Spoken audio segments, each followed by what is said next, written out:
Alright, welcome back to Roguetech, and welcome back to your first playthrough. So, as I went over briefly in the last video, there are two primary things to think about in this particular situation. So we have improved our Bushwhacker even more, possibly to the point where we're not going to need to touch it for a while. However, it is going to take 4 days, and we do not have Mech Bay 2 up and running yet, so that would be 4 days of just working on the Bushwhacker.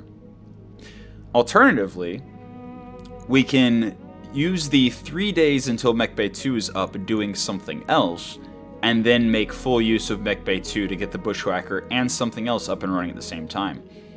So, I think I'm going to do exactly that. I'm going to actually get the Locust up and running, as well as either the Stealth or the Phoenix Hawk. And to make the decision of which of the two I'd rather get up and running, I'm going to click over here, and you can't really see whenever you have the task in progress. It's really unfortunate that the task in progress covers the armor and structure that you can see whenever you're just looking at the summary of the mech. But what we can do is we can look at the durability. The durability between two mechs of the same tonnage will be a decent indicator of which one has more armor and such. And since they are both at 4, I'm instead then going to look at movement, because I'm more worried whenever I'm dropping on the half skull mission, I'm more worried about taking as little damage as possible rather than dealing more damage more quickly, because most of the things you're going to fight on a half skull mission aren't going to take a whole lot to get through. So I'm actually going to coincidentally go with the stealth, because it's both better on damage output as well as on movement, according to the little bar summaries.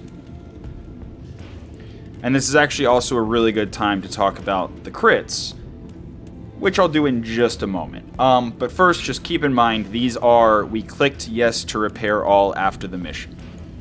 So we're going to repair the Stealth and the Locust, and then after the Stealth and Locust are repaired, we're going to drop them along with the vehicle, and probably the Hornet, since the Hornet is the only thing we really did was we took out a little bit of stuff, some jump jets and the improved armor and structure.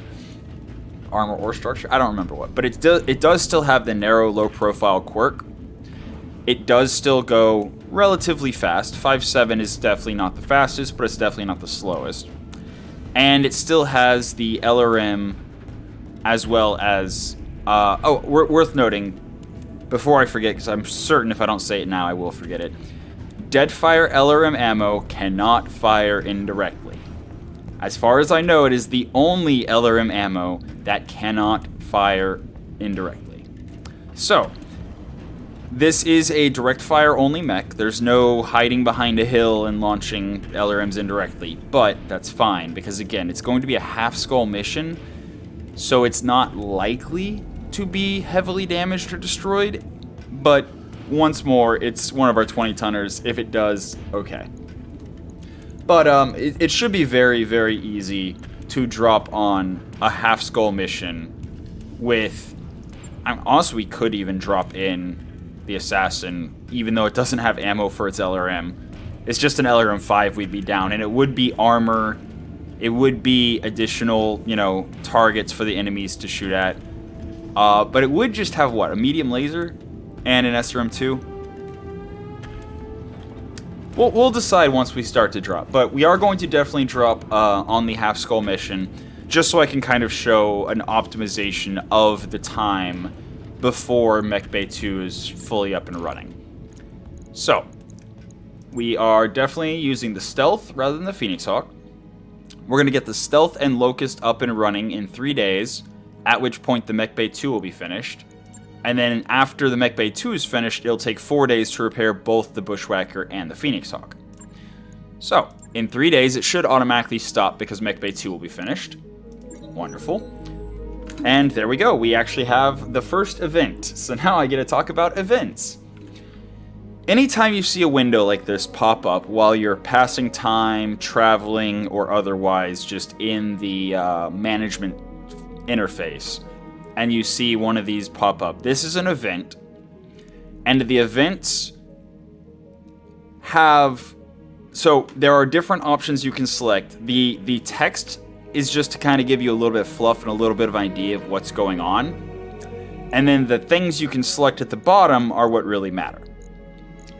Every single option for every single event that can pop up has the potential to have multiple results. So just because last time you reprimanded the Mechwarrior for slacking and you got a good result doesn't mean you will this time. There's actually a lot of various events. Some are more likely to happen than others. There's actually chances of different events. And some are higher chance to happen than others. Some require certain things. For example, there are events that can happen when you have specifically a Mechwarrior in the medbay, injured. If you have an injured Mechwarrior, there are events that can then pop up only when you have an injured Mechwarrior.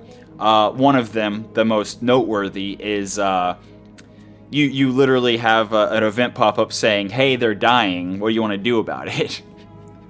And there's multiple options to choose from, based on your finances, based on how you feel, whatever. But this one in particular, this is just one of the random ones. I don't know of any particular thing that will trigger it more often than anything else. But I am pretty sure that one of them has to be an officer or rebellious, maybe?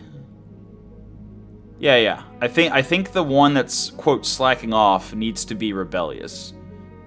And that's the tags that don't have direct influence or impact on the, maintenance costs or mech tech or in combat or anything. Like, there's tags like rebellious that seemingly do nothing when you're just looking at the Mechwarrior, but those tags mostly interact with this particular interface, the events that can happen. And I'm pretty sure this one does require you to have a rebellious Mechwarrior for it to trigger. In any case,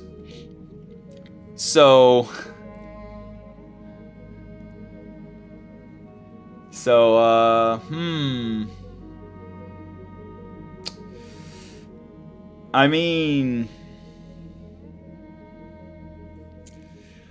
Bugbear we kind of just have around for mech tech, and regardless of whether she's in a bad mood or a good mood, we're still going to get the same mech tech. So I'm going to order Bugbear to knock it off. And we gained Dependable on Bugbear, which is actually kind of a bad thing. Not really, but as I just said, Bugbear we just have around specifically because she's a cheap way to have extra mech tech. But now, if we ever drop her in a mission, she'll have improved panic resist and reduced stability taken. But we are going to pay 5% more every financial report for the rest of ever. So if we end up ever dropping her in a mission, cool. But if we don't, then this was literally a bad result, even though it's, normally would be a good result. In any case, and flashpoints, we will discuss flashpoints at a later time. It's a more advanced topic, but for now, let's just focus on getting through a couple missions and making sure we're not, getting destroyed and, managing our resources and finances well. In any case, before the event popped up, as I was saying, we have now spent 3 days working on repairing 2 mechs, as well as finishing the Mech Bay 2. So the first thing I'm going to do, before I completely forget, is this. We go in the Mech Bay, and this stealth has a red exclamation mark. Anytime you see the yellow caution, that just means something's wrong with it, but you can still drop it. So the Hornet is under tonnage. We removed the armor and structure and some jump jets, but didn't do anything else to it. So it's actually a little bit low on. It's not using every single, fraction of a ton it could. That's why that one's there. The assassin has that because A, we're not using every single ton, and B, we also have no ammo for our LRM-5. We can still drop it like that, though. The yellow exclamation caution sign does not mean you can't drop it. It just means it's less optimal than it could be. And then we have the stealth with the red. So the way you find out what any of these signs in particular means is you go into the mech bay and it will tell you. So we're going to go over that. Now, if you just look at the paper doll, you can tell, oh, the upper leg actuators are destroyed. But if you don't see just immediately why there's a red, you can go and hover at the top and it will tell you exactly why it has the red you cannot drop. And indeed it is because the actuators are destroyed. And then the yellow is for underweight 0. Yeah, that's just, I'm pretty sure that's just because the leg actuators technically have tonnage, but it's not showing up there. In any case, most importantly, you'll recall I said I wanted to drop on a mission in 3 days after repairing these 2 mechs. Well, when it's just stock standard normal actuators being repaired, it's free and it takes 0 days. So you just click, oh, worth noting, we clicked repair, it repaired them. The warning is still there because until we validate and confirm, they're still broken. Now it's gone. And if we go back into the mech bay at this point, you'll see that it is again gone, as is the weird little you're underweight when we weren't underweight. So anytime you have actuators destroyed, remember you will need to go into the mech bay to repair them. But as long as it's just stock standard bug normal actuators, it takes 0 C-bills 0 days. And even if it's like a weapon system or something, dropping it off the mech is still 0 days of work. So we can, just to demonstrate, go in here, grab the assassin, drop the LRM-5 we have no ammo for, click validate. It says, yeah, you're under tonnage, which we are, but who cares? And there we go. There is no longer an LRM-5 that has no ammo.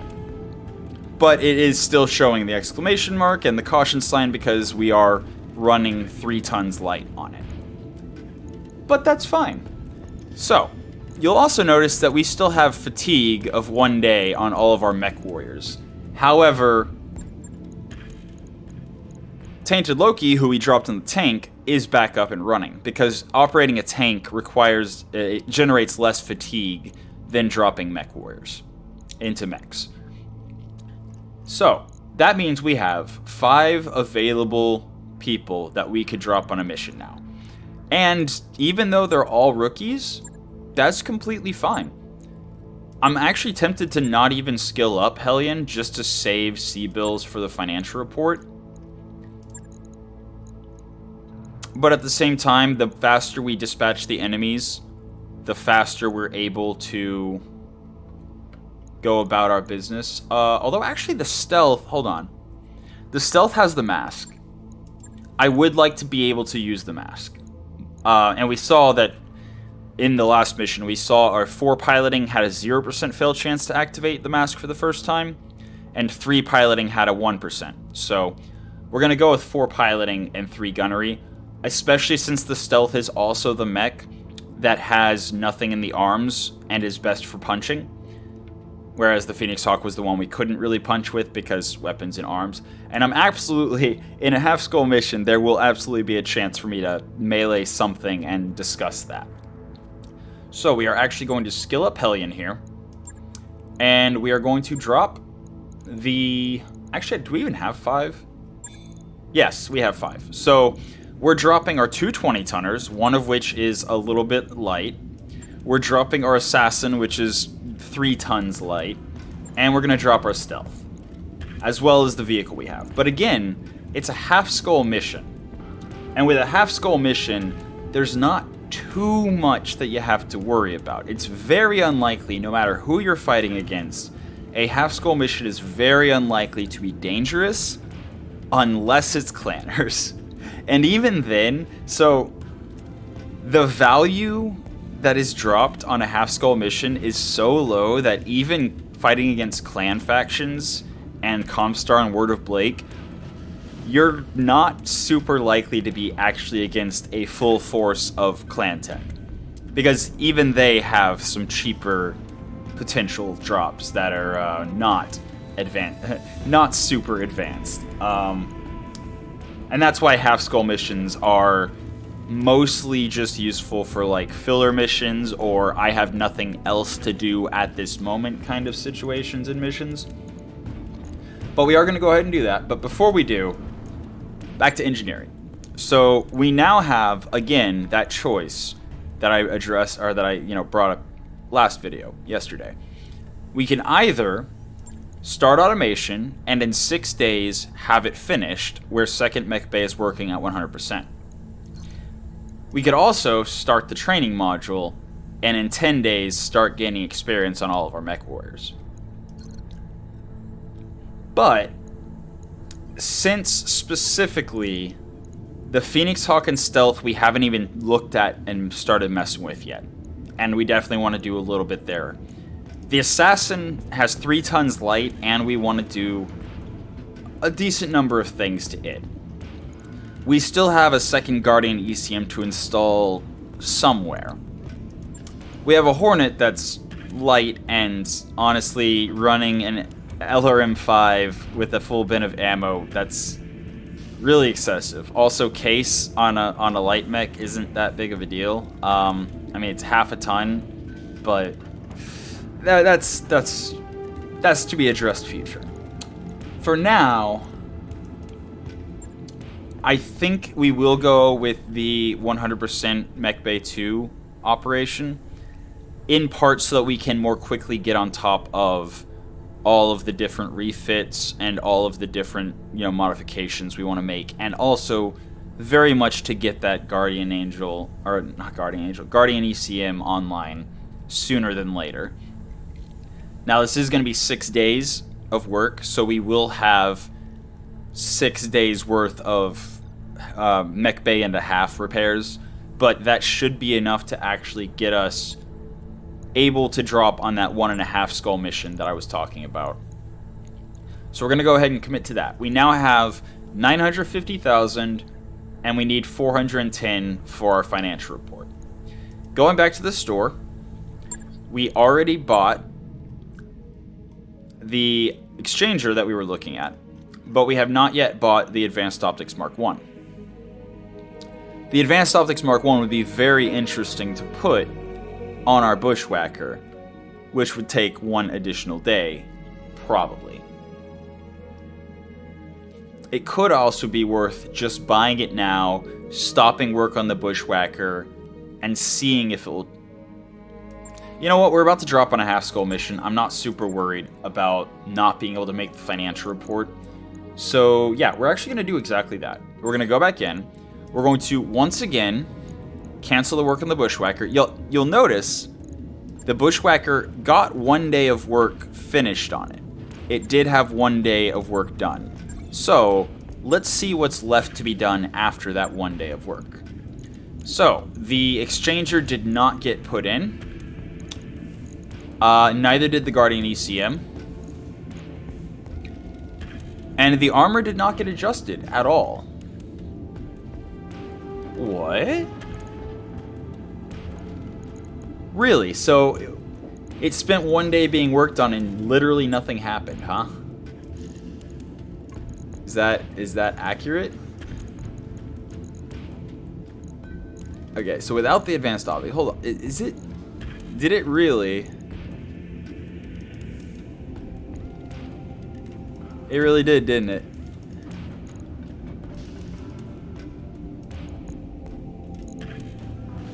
And then 1.5, yeah. Alright then. So that's actually a day wasted because I decided to click the cancel button. Now, that's worth noting for future, but it's not that catastrophic. I mean, yeah, 1 day is 1 day, but Now I learned so you don't have to. Sometimes whenever a quarter of the work, because it was 4 days required, and it got work done for 1 day, usually that would have done some of what we were trying to do, like repaired the armor a bit or something. But, yeah, no, it looks like it absolutely did nothing. Wait, actually, hold on. That's interesting. Now that same work is 3 days. So it was doing something. Just nothing I'm aware of. Now, if we add the advanced optics, now it's 4 days. Huh. Okay. Well. So yeah, it was 4 days to just do that. Oh, okay. Maybe it was dropping the engine heat sinks and the leg, the ammo from the leg for the LB-10.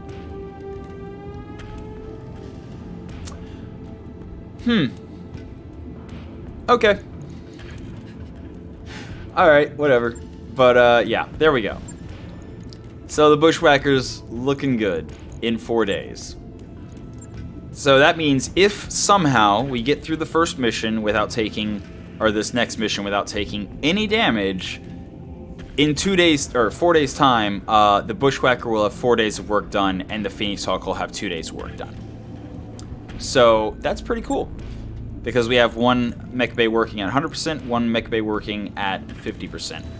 And the reason why I specifically preferred the automation over the training simulators was so that if I don't have both mech bays being fully utilized for the next, however long, we're going to be able to do a little bit of work here, a little bit of work there. Specifically, I'm looking at the stealth, and we have some really interesting SRMs to make use of.